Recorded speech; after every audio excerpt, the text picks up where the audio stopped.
أو يأخذهم على تخوف فإن ربكم لرؤوف رحيم. અથવા તેઓને ડરાવીને ધીરે ધીરે પકડમાં લે છે, કારણ કે તમારો પરવરદિગાર ખૂબ જ વધારે માફ કરનાર અને મહેરબાન છે. તફસીર: આજે તમારા પાડોશીમાં કોઈનો અકસ્માત થાય છે, કાલે કોઈ સગા સાથે દુર્ઘટના બને છે, અથવા જેનાથી મોહબ્બત કરો છો એ છોડી ચાલ્યો જાય છે વગેરે. ટૂંકમાં કહીએ તો ચેતવણીઓ એક પછી એક તમારી પાસે આવતી રહે છે. જો તમે જાગી જાઓ તો સારું, નહીં તો છેલ્લે અંતિમ સજા તમને ઘેરી લેશે.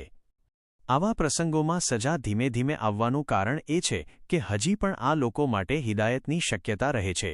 અલ્લાહની રહેમત એ વાતને મંજૂરી આપતી નથી કે તેમના સાથે તરત જ બીજા લોકો જેવી સખ્ત કાર્યવાહી કરવામાં આવે, કેમ કે ખરેખર તમારો પરવરદિગાર ખૂબ જ દયાળુ અને ખૂબ જ મહેરબાન છે. પૈગામ: ભય, ડર અને મુશ્કેલીઓ હકીકતમાં ચેતવણીરૂપ રહમત છે, અને અલ્લાહ સારા માણસોને સમય આપે છે. ધીમે આવતો અઝાબ માણસને તૌબા કરવાની તક આપે છે, અને અલ્લાહનો ઉદ્દેશ સુધાર છે, નાશ નહીં. દરેક મુશ્કેલી અઝાબ નથી.